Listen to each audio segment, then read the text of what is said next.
En el invierno de 1911, un tren partió desde Zaragoza rumbo a Barcelona. A bordo viajaban 32 pasajeros y 4 empleados del ferrocarril. La niebla era tan densa que apenas se distinguían los rieles. El convoy avanzó lentamente, pero nunca llegó a su destino. Cuando el personal de la estación de destino revisó los horarios, descubrieron que el tren simplemente había desaparecido. No hubo descarrilamiento, ni señales de accidente, ni restos de carbón ni metal en las vías. Solo un tramo vacío en mitad del trayecto, como si el tren se hubiera desvanecido en el aire. Las autoridades investigaron durante meses, pero nada apareció. Años después, algunos testigos afirmaron ver un tren fantasma atravesando la niebla en noches frías, sin maquinistas, sin pasajeros, con las luces encendidas y un silbido que helaba la sangre. El misterio del tren de Zaragoza se convirtió en leyenda, una historia que los ferroviarios siguen contando en voz baja cuando el viento sopla entre los túneles del norte. Una semana después de la desaparición, un campesino de un pueblo cercano aseguró haber escuchado el silbido del tren a medianoche. Corrió hasta el paso a nivel, pero lo único que encontró fue un aire helado y una luz que se apagó al instante. No dejó huellas, ni vibración, ni el sonido metálico de las ruedas. A la mañana siguiente, el hombre regresó con otros vecinos y todos notaron algo extraño. Las vías estaban cubiertas de una fina capa de polvo blanco, como ceniza. Ninguno de los obreros del ferrocarril pudo explicar de dónde había salido. Durante los siguientes meses, más personas afirmaron oír aquel tren invisible. Algunos incluso dijeron haberlo visto cruzar los túneles sin tocar el suelo. Los periódicos de la época lo llamaron el tren de los condenados, una metáfora del progreso devorado por su propio misterio. Pero entre los ferroviarios se rumoreaba otra cosa, que aquel tren nunca se perdió, sino que quedó atrapado en una especie de bucle entre tiempos, repitiendo eternamente su último viaje. Meses después, una carta apareció en la estación de Zaragoza. Estaba firmada por el maquinista del tren desaparecido, Joaquín Larrubia. La letra coincidía con la suya, pero el sello postal era imposible, fechado 10 años en el futuro. En la carta, Larrubia relataba que el tren había entrado en una niebla espesa cerca del túnel de Calatayud y que los relojes de los pasajeros se detuvieron al mismo tiempo. Dijo que al salir del túnel, todo había cambiado. El cielo era violeta, el suelo parecía líquido y las señales del tren flotaban en el aire. Intentaron frenar, pero los frenos no respondieron. La carta terminaba con una frase escalofriante. Seguimos viajando. No sabemos hacia dónde, pero el tiempo no avanza. Si alguien encuentra esto, no busquen la vía. Busquen el eco. La carta fue analizada, archivada y finalmente olvidada, pero el misterio permaneció. El túnel de Calatayud fue cerrado tras el incidente. Los ingenieros decían que estaba inestable, pero los lugareños hablaban de otra cosa, una presencia que no quería ser perturbada. Durante años nadie se atrevió a cruzarlo. Sin embargo, en 1953, un grupo de estudiantes decidió explorarlo. Entraron al amanecer y grabaron con una cámara de carrete. Según sus notas, dentro del túnel el aire se volvía denso y los relojes se adelantaban y retrocedían sin razón. Cuando salieron, el pueblo los esperaba angustiado. Habían pasado 3 días. Para ellos apenas habían sido 30 minutos. La cinta que grabaron se deterioró rápidamente, pero en el último fotograma se ve una sombra metálica, como la silueta de un tren antiguo suspendido en la oscuridad. En los años 90, un físico llamado Eduardo Márquez se obsesionó con el caso del tren desaparecido.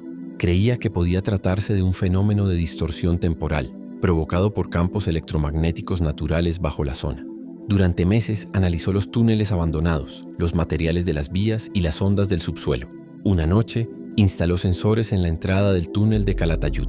A medianoche todos sus aparatos se activaron al mismo tiempo. Temperatura descendiendo, ondas alteradas y un pitido que coincidía con la frecuencia de un antiguo silbido ferroviario. Márquez corrió hacia la entrada del túnel y juró ver luces moviéndose entre la niebla. Luego, silencio. A la mañana siguiente lo encontraron desmayado en el suelo, con una mano manchada de hollín y un papel en el bolsillo que decía: "No estamos solos en el tiempo". Desde entonces nadie ha logrado reproducir su experimento y la zona fue acordonada. El informe fue sellado por el ministerio, clasificado como anomalía electromagnética sin explicación. Cerca de la antigua vía hay una pequeña estación abandonada que los lugareños llaman la Estación de los Ecos.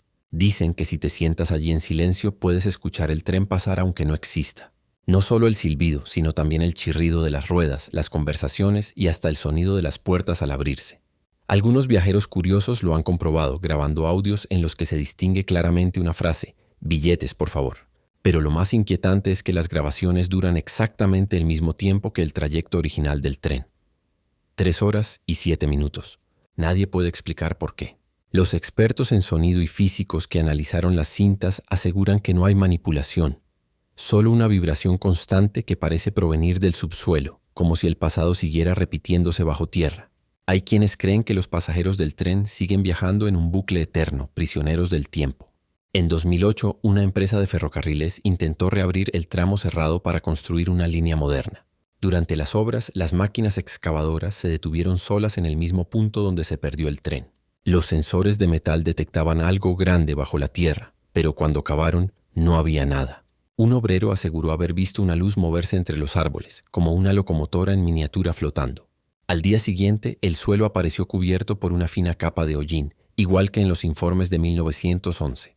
Las obras se cancelaron sin explicación. Hoy en día, el proyecto permanece archivado como falla estructural inexplicable. Algunos técnicos aún recuerdan haber oído desde las montañas el eco de un silbido, uno muy antiguo. Hay quienes creen que aquel intento de reconstruir el paso fue en realidad una oportunidad para que el tren regresara. Pero quizá el destino decidió otra cosa, mantenerlo viajando en su propio tiempo, lejos del nuestro. En 2016, un grupo de documentalistas grabó un especial sobre los misterios ferroviarios de España. Uno de ellos, intrigado por la historia del tren, instaló una cámara térmica dentro del túnel prohibido. Al revisar las imágenes, descubrieron algo escalofriante. Siluetas humanas en movimiento, distribuidas en filas, como si estuvieran sentadas. Y al fondo, una figura más grande, de pie, sosteniendo una linterna. El vídeo se difundió brevemente en foros paranormales antes de desaparecer sin dejar rastro. Solo quedan algunos fragmentos en baja resolución, donde se distingue un rostro borroso asomándose entre la niebla. Los investigadores que participaron en el proyecto nunca volvieron a hablar del tema. Uno de ellos confesó años más tarde que tras aquella noche empezó a escuchar pitidos y susurros cada vez que se acercaba a una estación. Dijo que el sonido era idéntico al de un tren antiguo llegando a su destino, pero nunca llegaba del todo. Más de un siglo después, el misterio del tren de Zaragoza sigue sin resolverse. Algunos lo llaman una leyenda, otros una advertencia del tiempo. Cada pocos años, alguien afirma haber visto un tren antiguo cruzando entre la niebla o escuchado un silbido que no debería existir. Pero hay un detalle que pocos conocen. Cada aniversario de su desaparición, el reloj de la estación vieja de Calatayud se adelanta exactamente 3 horas y 7 minutos, la duración del trayecto que nunca terminó. Luego vuelve a la hora correcta al amanecer. Nadie puede explicarlo. Algunos científicos creen que hay una fractura temporal en esa zona, un eco persistente del pasado. Otros simplemente prefieren no mirar atrás, porque hay viajes que no están destinados a llegar a su destino. Y trenes que siguen avanzando en la oscuridad, recordándonos que el tiempo, a veces, no es una línea, sino un círculo del que no se puede escapar.